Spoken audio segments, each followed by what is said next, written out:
What's good, guys? Fantasy Joe back here with my Week 12 wide receiver rankings. If you guys are new to the channel, make sure you hit that subscribe button. Post all the fantasy football content you need to beat your friends and family in fantasy football right here on the channel. Give you that edge to bring home that championship this season. Just hit that subscribe button and you'll win that championship. It's that simple. Likes and comments really help out the algorithm, help out the channel a lot. I really appreciate those, as well as every comment I'll respond to. So if you need trade advice, start sit advice, should I drop this player, whatever it may be, any fantasy thing you need, dynasty, 2QB, superflex, let me know in the comment section, and I promise I respond to every single comment, so you'll get that response. Give you a little bit of a on-demand fantasy help. So giving you what other people can't. So hit that subscribe button. Let's dive into these rankings. Half-point PPR. At number 1, I've got A.J. Brown against the Rams. I don't know if other people have A.J. Brown slotted in as their number 1 this week, but I think he's a really strong play. And the Rams' offense has looked good in these last few weeks. Obviously, last weekend was against New England, not this Philadelphia Eagles offense. But if they can keep up even a little bit, I think it could be an awesome game for a lot of these Eagles players, and it's already a great matchup for them. 2, Amon-Ra St. Brown against Indianapolis. He's been phenomenal this year, even in the blowouts.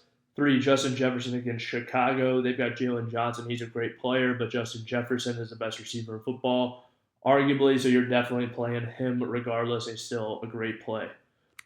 4, we've got Mike Evans. He plays the Giants this week. I am full go ahead with Mike Evans. He's got a great schedule the rest of the season. I think he's going to dominate and be really, really, really good for fantasy football league winner down the stretch. 5, George Pickens against Cleveland. I think he's going to be really good, even in what's a tougher matchup. 6, Tyreek Hill against New England.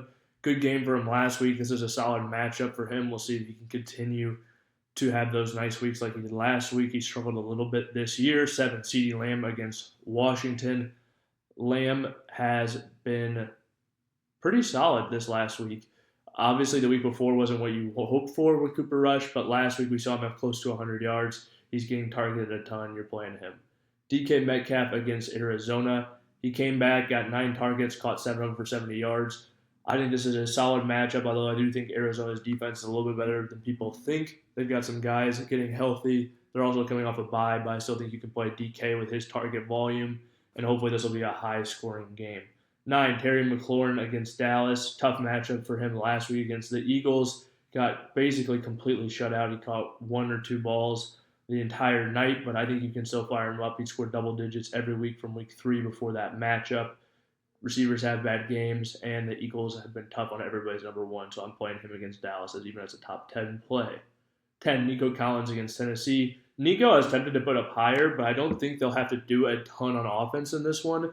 And it is a tough matchup against receivers against Tennessee. So that's why he's slided down a little bit. But he looked really good in his first week back. He's locked and loaded top 5 receiver rest of season. 11, Puka Nacua. He plays Philly. Again, they've been tough on number 1s, but he should be hyper-targeted. Cooper Kupp, his teammate I have right behind him. Maybe he finds a little bit more success in this defense in the slot. But I do think Sean McVay will be able to dial up a thing or two. But this Philadelphia Eagles defense is really good. They're one that I think downgrades just about everybody when you're playing them. 13, Jawan Jennings against Green Bay. I think he's a great play in that matchup. 14, Malik Neighbors against Tampa Bay. Downgraded Neighbors with the news that Tommy DeVito is now their starting quarterback. If it was Drew Lock, I think I'd probably have him up in the top 10. With DeVito throwing for under 160 yards per game for his career, it just brings that ceiling down a lot. It's a great matchup for Neighbors. I do expect him to still be hyper-targeted. But I kind of want to see him. I mean, most people will still be playing Malik Neighbors, but I'm in a league where I might be sitting him on the bench this week just to give some of these guys up on the list above him a chance and see how things go with Tommy DeVito and see if I can play him as a number 1 wide receiver moving forward. He's still a 2 for me rest of the season, but downgrades his ceiling. 15, Zay Flowers against the Chargers. They should have to score in this one. Great play for Flowers. Jaden Reed against San Francisco. Their defense has not been what it has been in recent years. I think Jaden Reed's a really good play in that game. 17, Lam McConkey against Baltimore. Another great play. He's been getting more and more targeted, and Baltimore's secondary is horrendous. 18, Marvin Harrison Jr. against Seattle. I think he is going to have a pretty solid game in this one. They do have some good corners on Seattle, but this Arizona offense has been looking a lot better, and this is post-bye. I expect him to get a slight bump and him just have a better rest of the season than he's had so far. 19, Calvin Ridley against Houston. He's been really good, I think. Well, he has been really good, basically undebatably, since Hopkins has left. But I think he's just a really good player still. He's getting hyper targeted. They've got some good corners over there, but they're going to be throwing the second half of this ball game. I'm still rolling Calvin Ridley out there. I think he's a really good receiver rest of the season. 20, Devonta Smith, against the Rams. Smith has had some games where it's been a little bit rough, but those are mainly due to Saquon going crazy. Like I said, there's a chance the Rams can score some points in this one, and then they'll really have to, keep playing the entire game, which would be really good for this offense. And especially if they have to throw the ball, will be great for Devonta Smith. He's still a great player. 21, Deebo Samuel against Green Bay. Just has not been that good this year. Waiting for that breakout game from him.